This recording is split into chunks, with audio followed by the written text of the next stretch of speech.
आपणास माहीत आहे की प्रभू येशूचे शिष्य पौल व सीला बंदीगृहात असताना ते देवाची स्तुती करत असता मोठा भूमिकंप झाला. बंदीशाळेचे पाय डगमगले व त्यांचे दरवाजे उघडले व सर्वांची बंधनं तुटली. किती अद्भुत रीतीने परमेश्वराने त्यांना ह्या संकटातून सोडवले. आजही हे स्तुतीचं सामर्थ्य काम करत आहे. चला तर मग पवित्र शास्त्रात सांगितल्याप्रमाणे आपणही डफ वाजवून व नृत्य करून त्याचे स्तवन करूया. झणझणणाऱ्या झांजा वाजवून त्याचे स्तवन करूया.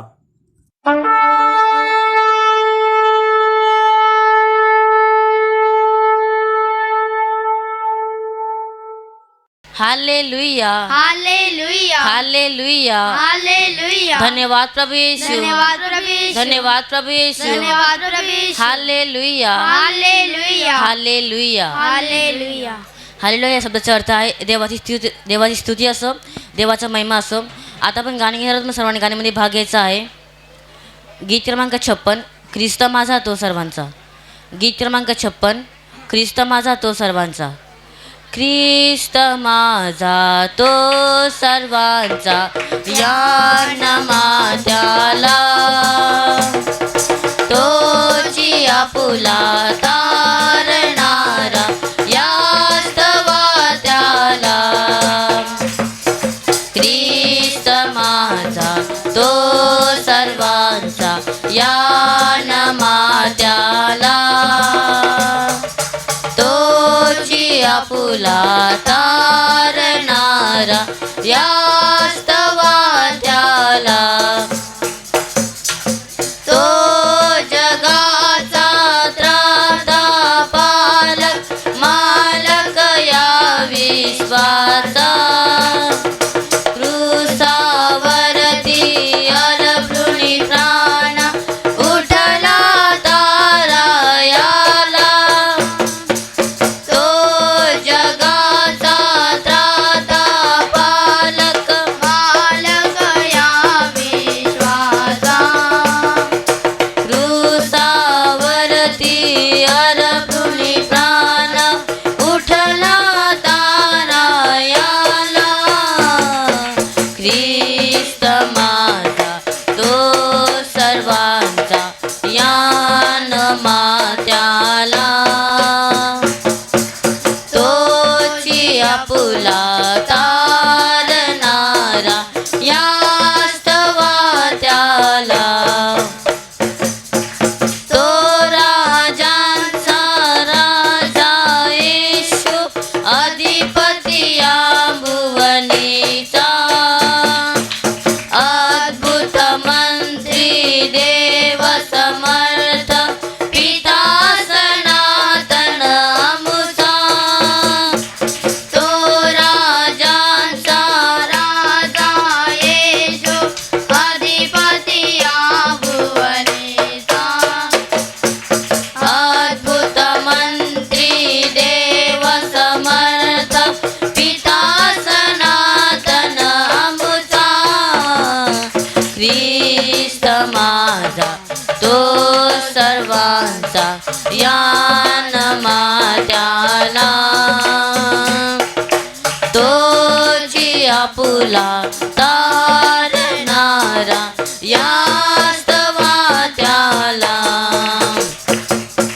ख्रिस्त दाता शांती प्रीतीचा अविरत आनंदाचा एकच वैद्य जगती याची दैवी आरोग्याचा. ख्रिस्त दाता शांती प्रीतीचा अविरत आनंदाचा एकच वैद्य जगती याची दैवी आरोग्याचा. ख्रिस्त माझा तो सर्वांचा यान मात्याला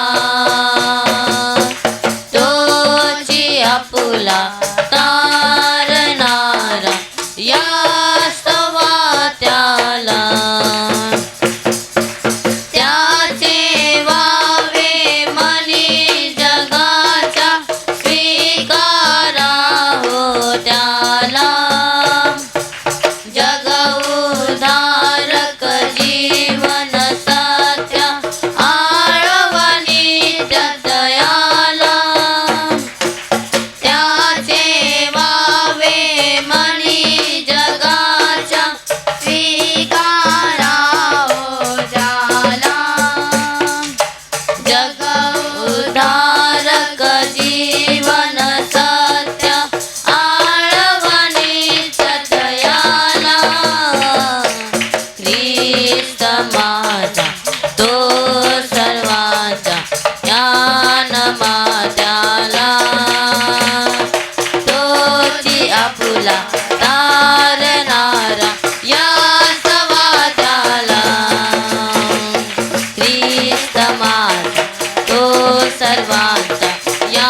hallelujah hallelujah hallelujah hallelujah hallelujah hallelujah hallelujah hallelujah गीत क्रमांक 8 हालेलुया स्तुति करेंगे।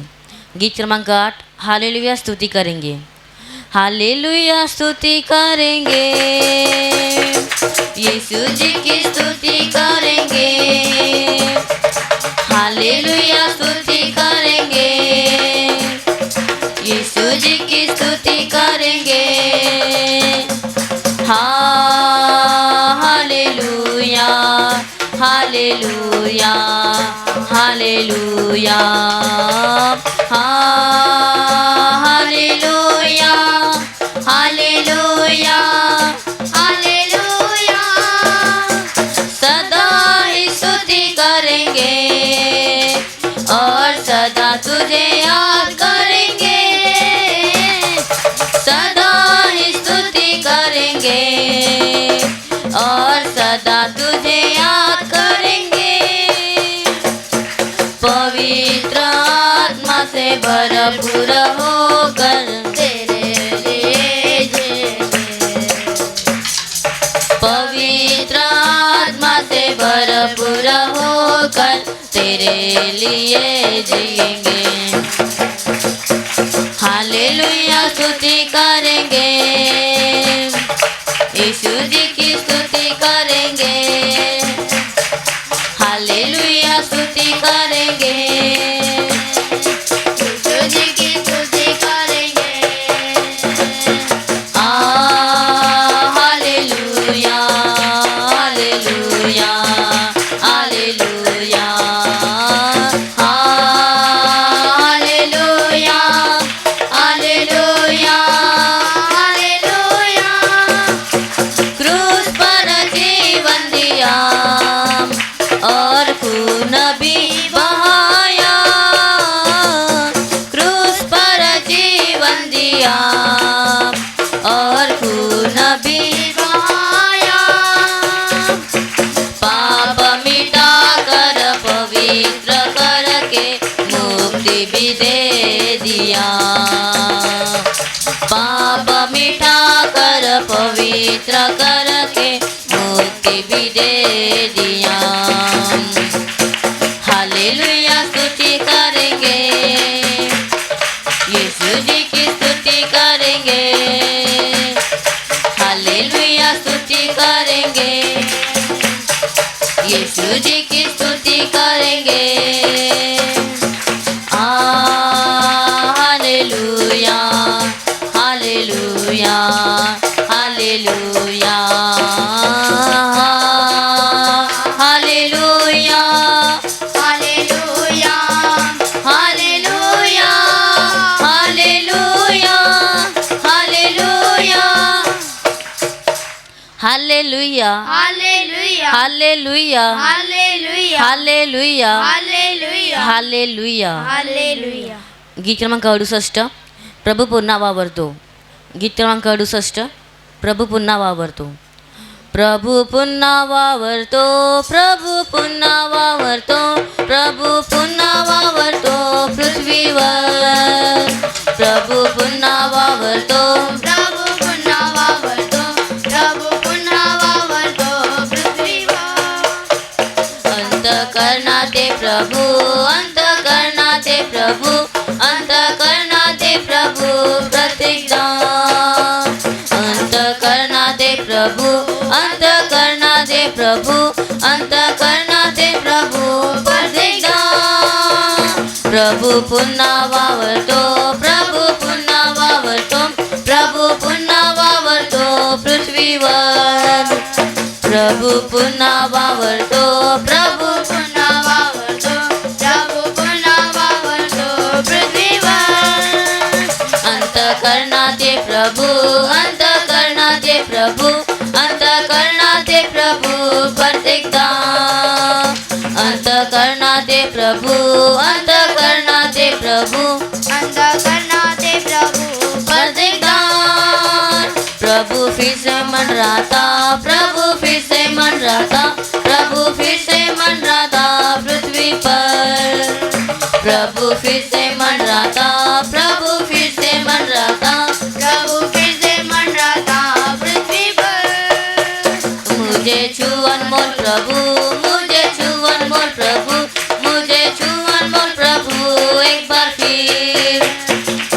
छू अनमोल प्रभु, मुझे छू अनमोल प्रभु, मुझे छू अनमोल प्रभु एक बार फिर। प्रभु फिर से मन रहा था, प्रभु फिर से मन रहा था, प्रभु फिर से मन रहा था पृथ्वी पर। प्रभु फिर से मन रहा था, प्रभु फिर से मन रहा था, प्रभु फिर से मन रहा था पृथ्वी पर। मुझे छू अनमोल प्रभु, मुझे छू अनमोल प्रभु, मुझे छू अनमोल प्रभु एक बार फिर।